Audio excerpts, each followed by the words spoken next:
As you see, more brujeria articles. And these infamous blue bags that I caught the guy dumping. Everywhere, every few feet, there's a blue bag. Or candles.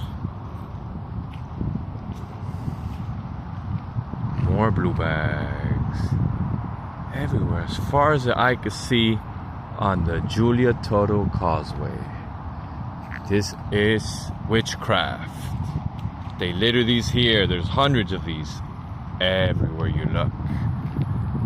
It's been going on for a long time. Some you could tell are really old. Some you could tell are pretty fresh and new. You see the one back there too? These are everywhere for this whole 1.5 miles. Keep walking, you'll keep finding some.